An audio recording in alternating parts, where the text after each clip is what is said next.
WLC television studios on the SUNY Oneonta campus. This is Oneonta News Now, and I'm Vince Cataldo. And I'm Danielle Kaufman. Coming up next, we have your local and national news. Stay tuned to Oneonta News Now. Well, Thomas, you've got pre-diabetes, but with more exercise and a change in diet, it can be reversed. I've tried exercising. It just makes me hungry for bacon. I love bacon, too. And who really likes to exercise? Not me. Me neither. Nobody. So we're good? What? Oh, you still have pre-diabetes. Welcome back to Oneonta News Now. We're back with your local news. In local news, state police said that the alleged murder of a 53-year-old Worcester man last week may have been motivated by robbery. Troopers responded to reports of a fire on Head Road in the town of Worcester. On Thursday, October 10th, a body was visible through the front door of the residence, which was open when first responders arrived. According to Captain Scott Hegelke of the New York State Police Bureau of Criminal Investigation, the victim, later identified as Kenneth W. Robinson, suffered multiple gunshot wounds and was dead before the fire began. Hegelke said at a news conference Monday at the New York State Police Station in Oneonta. Nicholas Meredy, 32, of Oneonta, was arrested Friday with two 15-year-olds and a 17-year-old, whose names have not been released, and charged with second-degree murder and first-degree burglary. A fifth underage suspect was arrested over the weekend and charged with first-degree burglary, but not murder. According to Hegelke, the investigation is continuing with the assistance of the State Police Violent Crimes Unit and the Otsego County Sheriff's Office. In local news, state police have identified a car crash victim that was found in Otsego.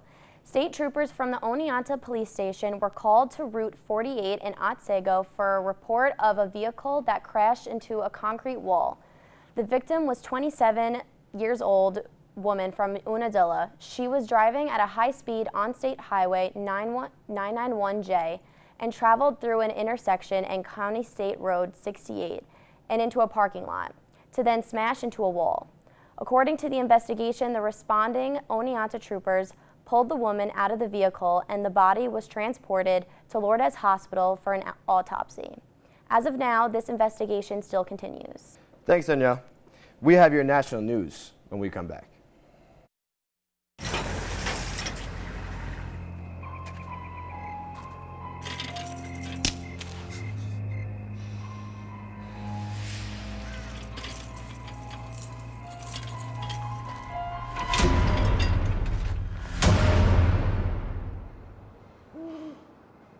If you don't fix them, sparks from dragging tow chains could cause a wildfire, and that could be scary.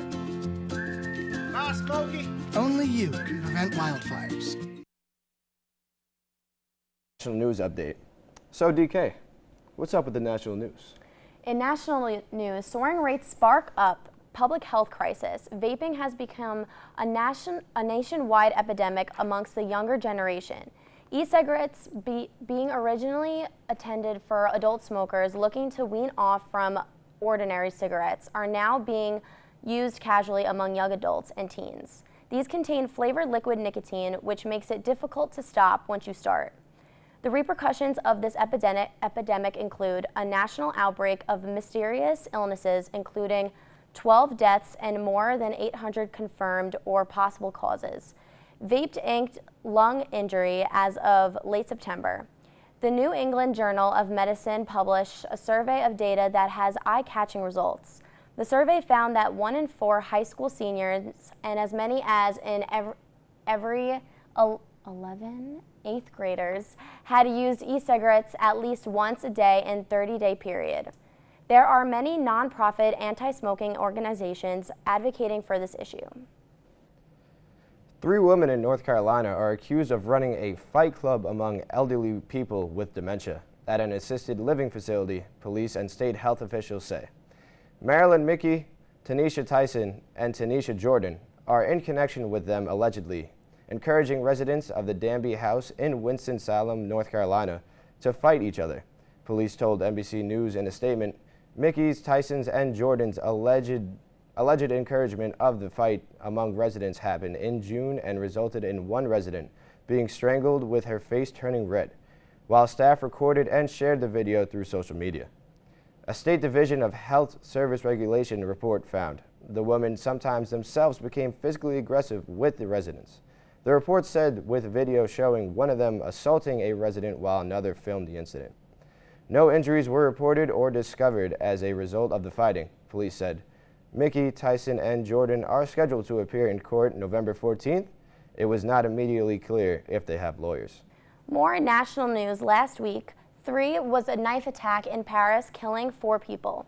A 45-year-old man stabbed and killed 3 police officers and 1 female employee of the police headquarters. Additionally, another person was injured and is undergoing surgery.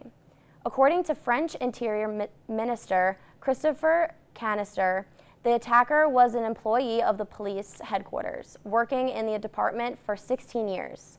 Other employees say that you would never suspect anything like this from him.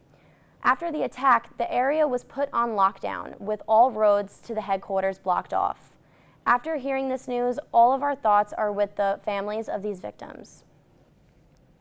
In international news, a woman who went missing for 3 days in the Australian bush was found Tuesday after her SOS message was spotted by someone watching the feed from a remote security camera.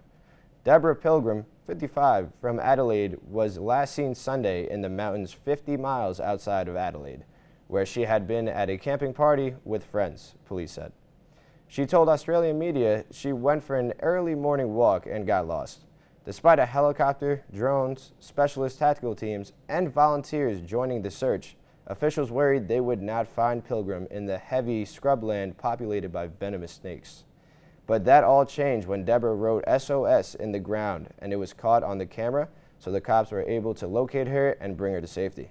She is now safe and in good health, according to police. Join us again next week for up-to-date news. I'm Danielle Kaufman. And I'm Vincent Cataldo. This is ONN News Now. Have a great night.